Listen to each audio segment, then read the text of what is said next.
किस तरीके से आपको 75% तक डिस्काउंट मिल सकता है प्रिंसिपल का। याद रखें, मूलधन का 75% डिस्काउंट आपको कैसे मिल सकता है। कभी भी जो प्रिंसिपल, इंटरेस्ट या प्लंटी इन्होंने लगाई है उसके ऊपर सेटलमेंट ना करें। जब भी सेटलमेंट करें प्रिंसिपल के ऊपर सेटलमेंट करें, क्योंकि सेटलमेंट करना भी अपनी फाइनेंशियल डेथ करना है। अगर आप सेटलमेंट करेंगे तो आपका सिविल तो पहले ही खराब कर दिया होगा, क्योंकि ऐसे तो कोई भी बैंक, एनबीएफसी कंपनी सेटलमेंट नहीं करता कि भाई आपकी एक ईएमआई डिफॉल्ट हुई, सेटलमेंट का ही ऑफर आ गया। वो तो चवन्नी छापी बकवास करते हैं। फिर अगर आप सेटलमेंट करेंगे तो आपको सिविल को खराब कर देंगे, धड़ाम से नीचे गिरेगा। उसमें लिख के भेज देंगे wilful defaulter, write off wilful defaulter. भाई ये आदमी पैसे तो दे सकता था, लेकिन इसने जानबूझ के हमारा पैसा पूरा वापसी नहीं दिया। तो अगले 2 साल तक तो आपको सिक्योर लोन नहीं मिलेगा, और अगले 4-5 साल तक अनसिक्योर लोन नहीं मिलेगा, उसके बाद फिर भी मिल सकता है। तो ये बात का हमेशा ध्यान रखें। अगर आपके पास पैसे हैं तो इनके पैसे दे दें और मरे हुए सांप को अपने गले से निकाल लें। अगर नहीं पैसे हैं तो राहु केतु ग्रह तो क्या करेगा, दुनिया का कोई ग्रह धरती पे आके आपका कुछ नहीं बिगाड़ सकता। सेटलमेंट समझेंगे, सेटलमेंट कितने तरह की होती है हमारे देश में या सारी दुनिया की भी बात करें तो सेटलमेंट सिर्फ 2 तरह की होती है। एक का नाम है ओटीएस, वन टाइम सेटलमेंट। दूसरी का नाम है रेगुलर सेटलमेंट, सामान्य बोलचाल की भाषा में ईएमआई में सेटलमेंट। मेरी सलाह एडवाइस आपको यह है, जब भी कभी अगर आपको ज्यादा जरूरी लग रहा है और आप सेटलमेंट करना ही चाहते हैं तो हमेशा ओटीएस करें, वन टाइम सेटलमेंट करें। एक बार में पैसा दें। अभी पैसे नहीं है तो 6 महीने बाद कर लें, नहीं है तो साल बाद कर लें। ऐसा नहीं है कि अभी ओटीएस की स्कीम है, बाद में ओटीएस की स्कीम नहीं आएगी। सारे साल ओटीएस की स्कीम चलती रहती है। ऐसा कोई महीना नहीं आता कि जिसमें ओटीएस की स्कीम ना हो। सबसे पहले यह समझेंगे कि कोई भी बैंक या एनबीएफसी कंपनी आपको ओटीएस देता क्यों है, डिस्काउंट देता है क्यों, और मैक्सिमम डिस्काउंट कैसे देता है। अरे वही लगी फटने खरात लगी बटने जो गमों में गए करे। सबसे पहले अगर आप 2-4 ईएमआई डिफॉल्ट होती हैं तो आपके पास धड़ाधड़ नोटिस आते हैं, मैसेज आते हैं, मेल आती है, फोन आते हैं, चवन्नी छापोगे। उसके बाद चवन्नी छाप आना शुरू कर देते हैं। लेकिन अगर आप डिसेंट एडवाइस से जुड़े हुए हैं तो आपको अपने राइट्स और अधिकार पता ही लग गए हैं, तो चवन्नी छापों से आप डरे घबराए नहीं। जब 9 महीने हो जाते हैं, 3 महीने के बाद को लोन को ये एनपीए में डाल सकते हैं, नॉन परफॉर्मिंग एसेट में 3 महीने के बाद। लेकिन डालते क्यों नहीं, क्योंकि ये खुद से ही नंगड़ हो जाएंगे। जैसे ही इनका एनपीए का रेशो बढ़ेगा तो बैंक के जो शेयर बाजार में लिस्टेड है हर बैंक, एनबीएफसी कंपनी, इनका शेयर धड़ाम से नीचे गिरेगा, चूहा बन जाएगा, मुस्सा बन जाएगा। वो 100 रुपए का शेयर इनका कोई 2 रुपए में नहीं लेगा। पीछे लक्ष्मी विलास बैंक डूब गया, 26% उसका एनपीए हो गया था। मतलब 100 आदमियों ने लोन लिया, 26 आदमियों ने वापसी नहीं दिया, तो नंगड़ हो गए, ताला लग गया। अब इसलिए हर लोन को एनपीए में नहीं डालते। 9 महीने के बाद राइट ऑफ कर सकते हैं लोन को, जरूरी नहीं है करेंगे, पर ज्यादातर छोटे लोनों को कर देते हैं। राइट ऑफ का मतलब क्या है, बैंक ने अपने लेजर में से, अकाउंट में से, बही खाते में से, पोर्टफोलियो में से उसको हटा दिया, अपने उसको क्लीन कर लिया, लेजर को, अपने बही खाते को क्लीन साफ सुथरा कर लिया, और बाद में उसको राइट ऑफ वाले अमाउंट को ये छोटे बैंक या एनबीएफसी कंपनी को भेज देते हैं, कबाड़ी के रेट में, स्क्रैप के रेट में, 10-15% में, जितना भी आपसे अमाउंट लेना होता है, प्रिंसिपल के 10-15% पे। अब सवाल ये आता है, जब साल हो गया, वैसे तो 5-4 महीने के बाद आपके पास सेटलमेंट की ऑफर आ जाती है। क्रेडिट कार्ड होगा तो 3-4 महीने में भी आ जाएगी। सबसे ज्यादा डिस्काउंट क्रेडिट कार्ड में मिलता है, फिर personal loan, business loan, education loan, या किसी भी अन्य ऐसा लोन जो कि अनसिक्योर है, जिसमें आपने कोई सिक्योरिटी नहीं रखी, कोई एसेट नहीं रखा, कोई अपनी कीमती सामान इनके पास नहीं रखा।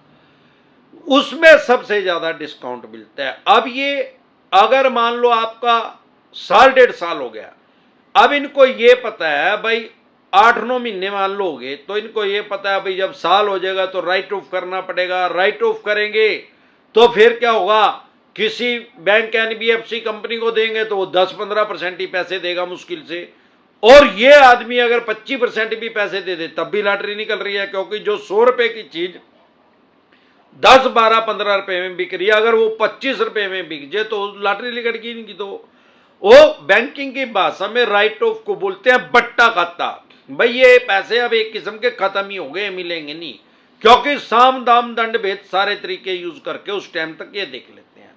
यही कारण है कि सेटलमेंट का क्या चक्कर है, जितना ज्यादा लंबा टाइम ईएमआई आपने नहीं दी किसी भी कारण से, उतना ज्यादा डिस्काउंट मिलेगा। एक बार में आपको 75% डिस्काउंट कभी नहीं बोलेगा कोई भी बैंक या एनबीएफसी कंपनी।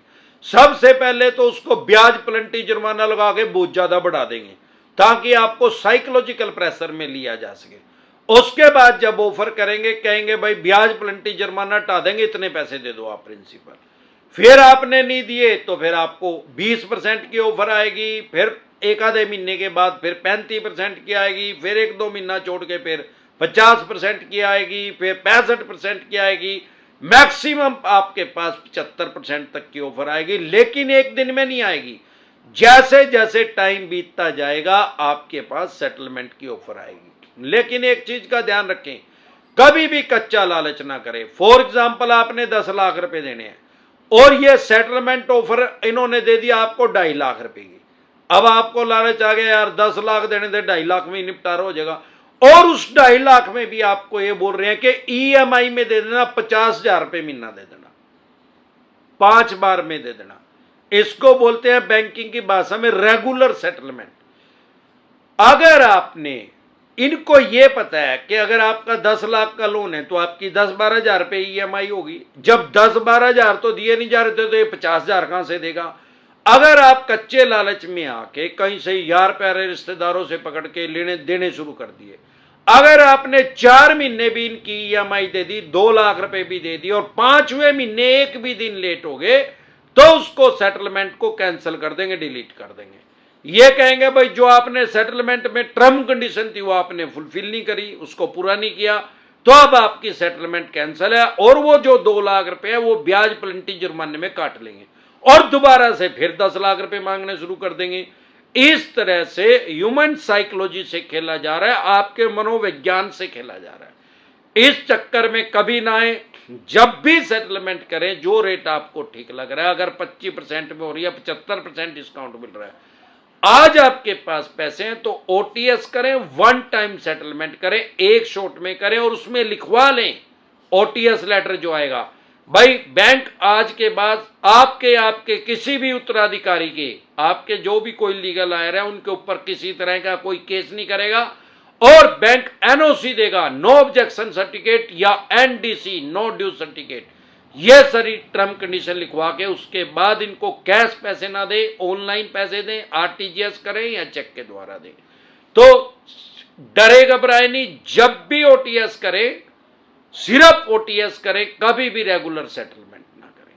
2 तरह के नोटिस को कभी भी अवॉइड ना करें। 138 जिसको सामान्य बोलचाल की भाषा में चेक बाउंस बोलते हैं, अगर आप इसको इग्नोर करेंगे तो आपको 14 दिन के लिए न्यायिक हिरासत में जाना पड़ सकता है, 14 दिन के लिए जेल में जाना पड़ सकता है। क्योंकि अगर आप इसको इग्नोर करेंगे तो ये आपके बेलेबल वारंट इशू कर देंगे, फिर इग्नोर करेंगे नॉन बेलेबल वारंट इशू कर देंगे, फिर भी आप इसको इग्नोर करेंगे तो आपको पीओ घोषित कर दिया जाएगा, कोर्ट के द्वारा आपको भगोड़ा घोषित कर दिया जाएगा। लेकिन अगर आप इसको इग्नोर नहीं करेंगे तो ये बेलेबल ऑफेंस है, जमानती अपराध है, सेम डे जमानत हो जाती है, बाय एंड जमानत हो जाती है। कश्मीर से कन्याकुमारी तक, गोवा से लेकर गुजरात तक, कहीं भी इन्होंने आपके ऊपर चेक बाउंस का केस किया, सारे देश में एक ही कानून है, तुरंत प्रभाव से आपकी जमानत होगी। दूसरा, अगर आपके पास सरफेसी एक्ट 2002 के अकॉर्डिंग नोटिस आ रहा है, आपका कोई सिक्योर लोन है, आपके पास 13(2) का, 13(4) का, सिंबॉलिक पोजीशन का, फिजिकल पोजीशन का, या डीएम साहब का, तो इसमें कभी भी इसको इग्नोर ना करें, कभी भी हल्के में ना ले। अगर आप इसको इग्नोर करेंगे तो अपनी मकान, दुकान, जमीन, जायदाद, फैक्ट्री, कारखाना, स्कूल, कॉलेज, बंगला, कोठी या शोरूम, उससे हाथ धो बैठेंगे, उसकी ऑक्शन कर देंगे, बोली कर देंगे, सेल कर देंगे, स्क्रैप के रेट में, कबाड़ी के रेट में उसको बेच देंगे। अगर आपको अपने राइट्स और अधिकार नहीं पता, अगर आपको अपने राइट्स पता है, तो सरफेसी एक्ट 2002 ने आपके राइट्स जो है, आपके जो फंडामेंटल राइट्स हैं, जो आपको कानून ने संवैधानिक अधिकार दिए हैं, जो संविधान ने आपको अधिकार दिए हैं एज ए कॉमन मैन, वो खत्म नहीं हुए हैं। वो सरफेसी एक्ट या कोई भी एक्ट हमारे देश में ऐसा नहीं आ सकता जो कॉमन मैन के जो राइट्स हैं उनको खत्म कर दे, क्योंकि हमारे देश में वर्ल्ड की सबसे बड़ी डेमोक्रेसी है, दुनिया का सबसे बड़ा लोकतंत्र है। अगर आपकी 3 EMI डिफॉल्ट हो चुकी है तो आपके पास सरफेसी एक्ट का नोटिस आ गया हुआ, 2 EMI डिफॉल्ट हो गया तो 3 के बाद आ जाएगा। अगर एक भी नहीं हुई है तो जैसे ही आपकी 3 EMI डिफॉल्ट होंगी उसके बाद आपके पास सरफेसी एक्ट का नोटिस आ जाएगा, आपकी प्रॉपर्टी को ऑक्शन करने का, बोली करने का। यदि ऐसी क्रिटिकल सिचुएशन आ गई है या आने वाली है तो तुरंत प्रभाव से एडवाइज लें। प्रिवेंशन बेटर देन क्योर, इलाज से हमेशा परहेज बेहतर है।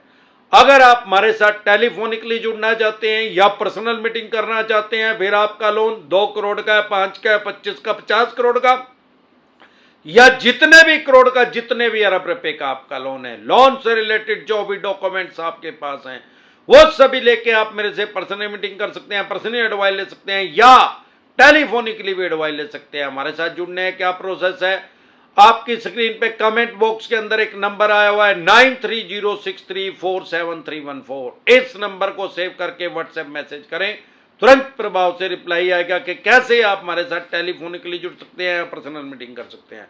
आपके पास लोन से रिलेटेड जो भी डॉक्यूमेंट्स है, आपके पास सरफेसी एक्ट का नोटिस आया है, 13(2) का, 13(4) का, सिंबॉलिक पोजीशन का, फिजिकल पोजीशन का, डीएम साहब का, या 138 नेगोशिएबल इंस्ट्रूमेंट एक्ट 1881 का, या पेमेंट एंड सेटलमेंट एक्ट 2007 का, या आर्बिट्रेशन एंड कंसोलिडेशन एक्ट 1996 का, या रिकॉल नोटिस आ रहा है, न किसी भी तरह का कोई भी नोटिस आपके पास आ रहा है, लोन से रिलेटेड जो भी डॉक्यूमेंट्स आपके पास हैं वो सभी लेके आप मेरे से पर्सनल मीटिंग कर सकते हैं, पर्सनली एडवाइस ले सकते हैं या टेलीफोनिकली भी एडवाइस ले सकते हैं। हमारे साथ जुड़ने क्या प्रोसेस है, आपकी स्क्रीन पे कमेंट बॉक्स के अंदर एक नंबर आया हुआ है 9306347314। इस नंबर को सेव करके डायरेक्ट कॉल करेंगे, कोई रिप्लाई नहीं आएगा, व्हाट्सएप कॉल करेंगे, कोई रिप्लाई नहीं आएगा, व्हाट्सएप मैसेज करेंगे तो तुरंत प्रभाव से रिप्लाई आएगा कि कैसे आप हमारे साथ टेलीफोनिकली जुड़ सकते हैं या पर्सनल मीटिंग कर सकते हैं। एक बार जोर से मिलकर नारा लगाएंगे, जय ससुराल वालों की।